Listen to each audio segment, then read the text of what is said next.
Hi everyone, thank you for joining OneScreen, and we are back with the third part of the training video of OneScreen Annotate.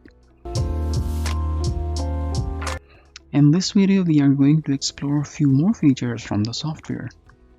Let's talk about animations and sound first of all. So we can design animations and add music to various items, objects, or images in OneScreen Annotate. In order to do that, here I have a random picture. I'll go into the properties and choose object properties.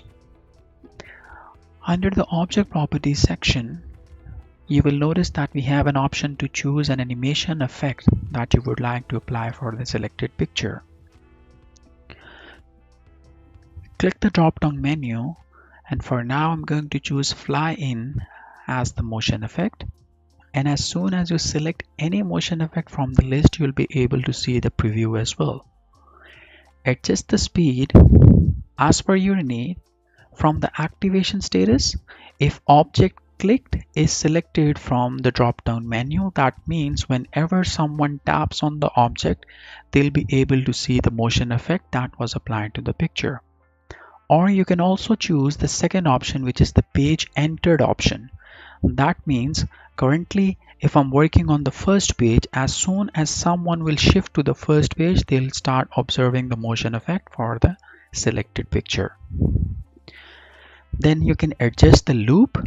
Would you like to apply motion effect once to the picture, or would you like to repeat it continuously? So for now, I'm going to choose custom number of cycles.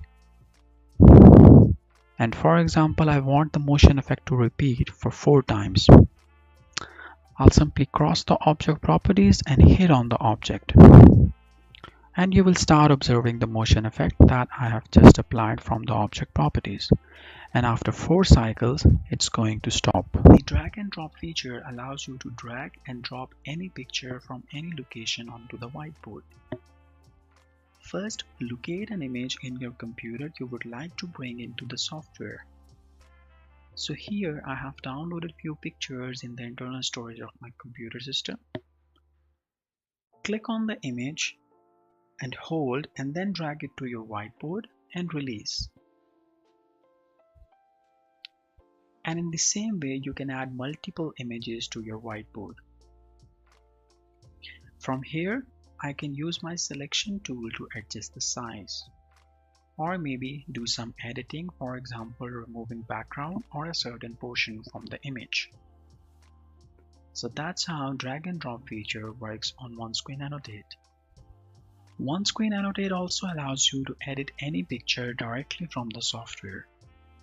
For example, if I wish to remove a background from this picture, first I'm going to select the picture using my selection tool, go to the menu, edit image, and here I have an eyedropper to remove or add any color to the picture. Now I'm going to remove a certain area from the picture. And as soon as I'm done, I'm going to click OK, and you will observe that the background for this picture, the certain portion is now removed. If I wish to remove the whole background, I can repeat the same process for the rest of the portion. The toolbar in OneScreen Annotate is so powerful and something you are going to deal with frequently. You can customize this toolbar in several ways. For example, if multiple users are going to use the toolbar, they can customize it as per their needs. This will make them feel comfortable in using the toolbar and the software as well, as they will know which tools they are using and the position of those icons on their toolbar.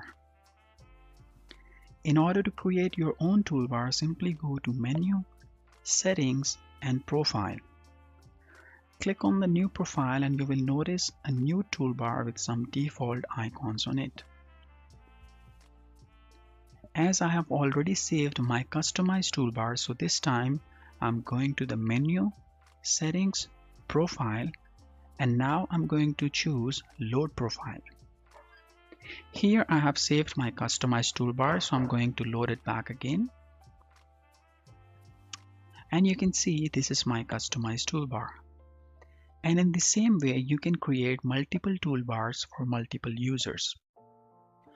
To move the toolbar, click anywhere in the space between the icons and drag the toolbar where you would like it to be.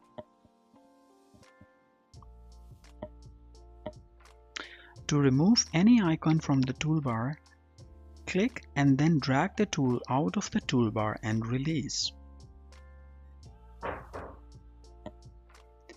Now, simply click on the Remove button to remove the tool, or add a separate button for the selected tool on the whiteboard.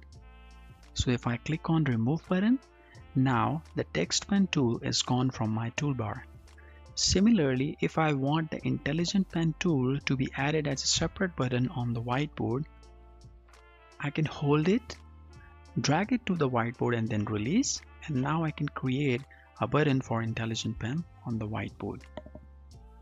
To add a tool to your toolbar, click on the menu and go to Tools. You may add anything to the toolbar that has an icon next to it. Once you find what you are looking for, click on it, drag it to the toolbar and release it. So for example, multi-input is the option I'm going to add in my toolbar. So I'm going to click on it and then drag it to my toolbar. And as you can see, I have added a new tool to my toolbar. You can also rearrange items on the toolbar by clicking and holding a tool until the icons pop out. Then drag it and release it to the new location. For example, if I want to switch the position of screen recording button and eraser button with each other, I'm going to select screen recording, hold my touch for a moment, then I'm going to drag it to the eraser position and release it. And as you can see, these two buttons have now interchanged their positions. To add items to your toolbar from outside the software, first toggle out your desktop, then click on any shortcut icon from your screen, drag it onto the toolbar and release it. For example, if I want this PDF document to be added to the toolbar, I'm going to select it, drag it onto the toolbar, and then I'm going to release it. And now you can see I have added a PDF file as a separate tool on my customized toolbar.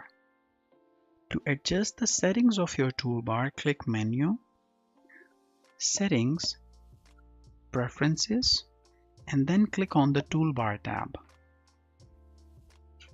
Now you can adjust the size of the icons on the toolbar to small, medium, or large. Similarly, the number of icons your toolbar will allow, and you can also lock the toolbar.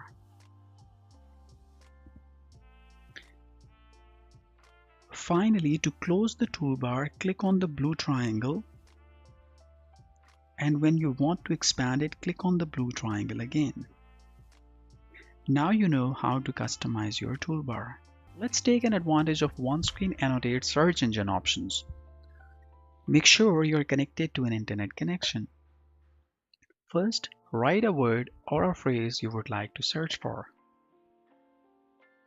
Then using the Selection tool or Intelligent Pen tool from the toolbar, select this text, click Menu, and notice that I have an option to search for it from Bing, as Bing is the only search engine I have currently configured with OneScreen Annotate. Let's search it on Bing. As soon as I click on search, it will open up the internet browser and search for my word or phrase that I have typed on the whiteboard. Let's go back to the software. To access additional search engines, click Settings, Configure Search Engines, and then click on any one of these search engines displayed over here if you want to add them to your search engine list. Remember, when you make any changes in this tab, it will ask you to restart the software once. You can also change any one of these engines to the search engine of your choice. In order to do that, first launch the browser and go to the link that you would like to add as your search engine option. For now, I'm going to proceed with the Bing as an example.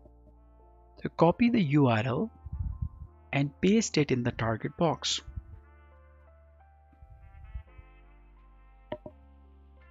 Notice that the URL you have pasted will contain the word you search for. You must delete the word you searched for and make sure that end of the URL ends with %1 sign. Then you can rename it and check the box next to your new search engine, and now you can search for the typed words from the search engine of your own choice. With OneScreen Annotate, you can import any files, for example, PowerPoint files, PDF files, and this will give you the capability to use the OneScreen Annotate toolbar while working on the PowerPoint file. When it comes to saving your file or data that you have done onto the whiteboard, OneScreen Annotate automatically saves all your data in .yar file format. If you wish to export it to somewhere else in a different file format, you can go to File tab, select Save As option. Now from the drop-down menu, you can choose between different file formats where we have PDF, PNG, JPG and few more. The name of the file can be changed as well and the destination path as well. Once done, click Save, and now you have saved your file in a different file extension. And that is all from third part of the training video on OneScreen Annotate. If you still have any confusions, feel free to contact us. Thank you for joining OneScreen Solutions.